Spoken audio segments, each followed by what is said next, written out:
Okay बच्चों, 2024 में CBSE class 12th में चैप्टर 3 डायमेंशनल ज्योमेट्री में जो एक्सपेक्टेड क्वेश्चन है, पहला क्वेश्चन जो हमने अपनी पिछली वीडियो में डिस्कस किया था वो था शॉर्टर डिस्टेंस। मैंने आपको बोला हुआ है शॉर्टर डिस्टेंस किस तरह से सॉल्व करना है। शॉर्टर डिस्टेंस को सॉल्व करने से पहले आपने देखना है कि लाइन आपस में कैसी है, क्या लाइन पैरेलल है या लाइन पैरेलल नहीं है। कैसे पता चलता है? उनका जो बी वेक्टर होता है वहां से, यदि उनका वेक्टर बी सेम हो या उसके स्केलर कंपोनेंट प्रोपोर्शन में हो तो लाइंस पैरेलल है, तो बेटा फिर पैरेलल लाइंस वाला फार्मूला यूज करेंगे, अदरवाइज नॉन पैरेलल लाइन वाला फार्मूला आप यूज करेंगे। उसी टर्म को हम आगे कंटिन्यू करते हुए उसी कंसेप्ट को 3D में एक और एक्सपेक्टेड क्वेश्चन है जो 2024 में आ सकता है। हालांकि ये क्वेश्चन एनसीईआरटी बुक में नहीं है, बट आप किसी भी रिफ्रेशर को देखें, सैंपल पेपर को देखें या प्रीवियस ईयर के पेपर को देखें तो ऐसे क्वेश्चन हमें मिले हुए हैं। Find the image of the point 163 on the line. यानी कि हमारे पास एक लाइन है, ये जो गिवन है, हम एक पॉइंट ले लेते हैं यहां पे। मैंने एक पॉइंट ले लिया दैट इज 1, 6 एंड 3। अगर मैं यहां से एक परपेंडिकुलर ड्रॉ करूं, उसने क्या पूछा है? Find the image. तो बेटा इमेज इसकी with respect to this line यहां पे बनेगी।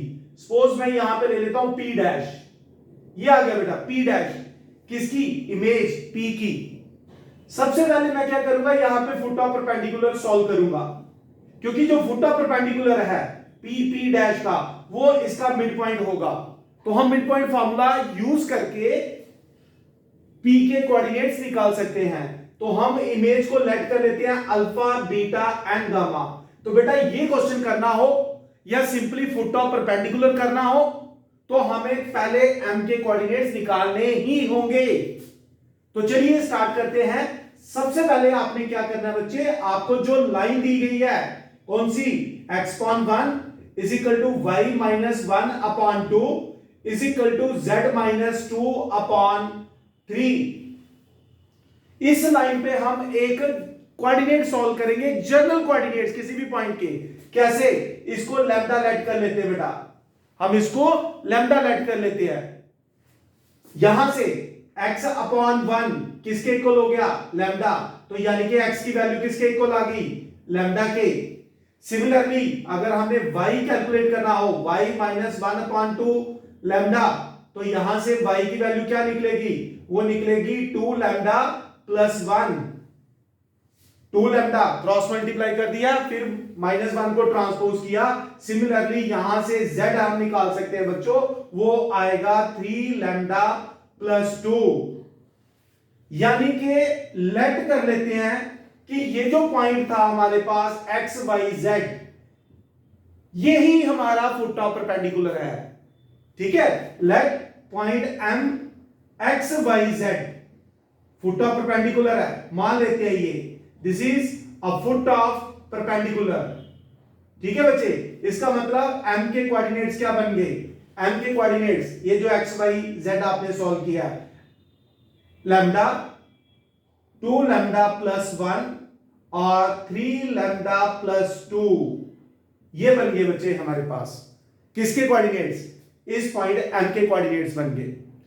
अब अगर हम इसको देखें, ये जो लाइन PP डैश है और ये जो गिवन लाइन है आपस में कैसी हैं? परपेंडिकुलर हैं। तो इसका मतलब दोनों की डायरेक्शन रेशियो का प्रोडक्ट क्या होगा?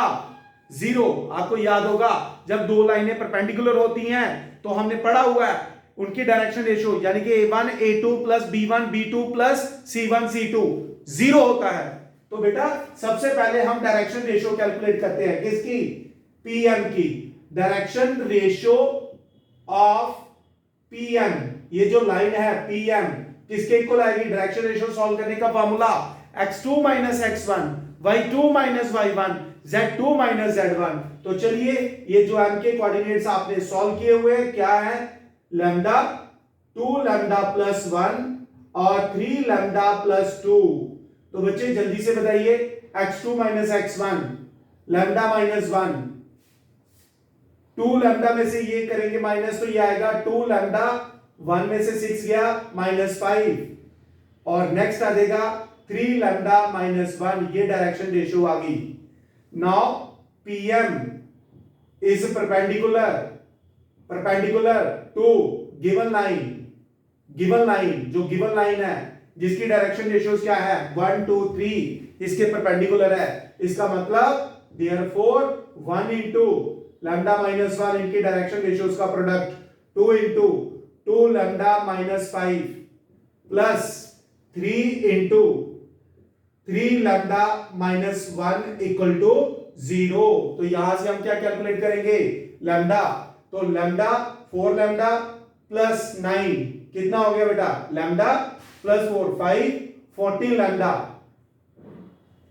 Minus 1 minus 10 minus 3 minus 14 is equal to 0। तो यहां से लैम्डा निकल के आ जाएगा 1। तो बेटा लैम्डा 1 उठा के आप इसमें पुट करिए, देयरफॉर m के कोऑर्डिनेट्स यानी कि फुट ऑफ परपेंडिकुलर आपका क्या आएगा 1 यहां पुट करेंगे तो 3 और ये आ जाएगा 5 इज फुट ऑफ परपेंडिकुलर। ये मिल गया आपको फुट ऑफ परपेंडिकुलर।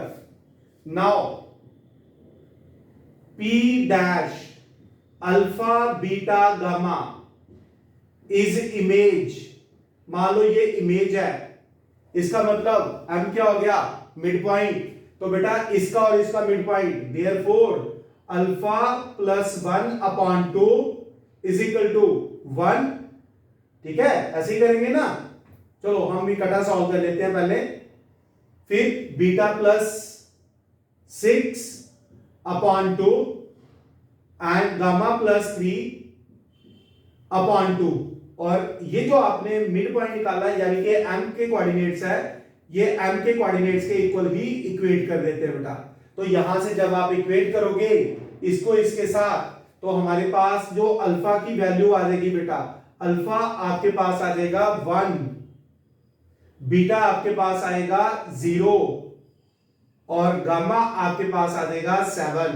तो इसका मतलब जो P डैश यानी कि इमेज है वो आएगी 1 0 7। तो एक बार फिर बेटा क्या करना है, सिंपली आपने कोई भी लाइन दी गई होगी तो आपने उस लाइन को लैम्डा लेट करके x y z सॉल्व कर लेने हैं। ये देखिए मैंने x y z सॉल्व कर लिए और इस x y z को ही हम मान लेंगे कि फुट ऑफ परपेंडिकुलर है। फिर बेटा आपने क्या करना है, P और M की एक लाइन है, इसकी डायरेक्शन रेशियो सॉल्व करेंगे using the formula x2 - x1 y2 - y1 z2 - z1। तो डायरेक्शन रेशियोस Pm और ये जो लाइन गिवन है ये दोनों परपेंडिकुलर हैं, तो परपेंडिकुलर लाइन के डायरेक्शन रेशियोस का प्रोडक्ट हमेशा 0 है। उसी कांसेप्ट को यूज करते लैम्डा आया, लैम्डा की वैल्यू उठाकर मैंने फुट ऑफ परपेंडिकुलर यानी कि यहां पुट की तो मुझे फुट ऑफ परपेंडिकुलर मिल गया। उसके बाद बेटा मैंने यहां पर मिड पॉइंट फार्मूला लगाकर इक्वेट किया तो मुझे इमेज मिल गई। तो 100% बच्चों ये क्वेश्चन आएगा, अच्छी तरह से प्रिपेयर करेंगे। अगर इसमें लेंथ ऑफ ये हमें परपेंडिकुलर पूछा जाए तो बेटा m के कोऑर्डिनेट आपके पास है 1 3 5, आप डिस्टेंस फार्मूले से इसको कैलकुलेट कर सकते हैं। थैंक यू बच्चों, ऑल द बेस्ट।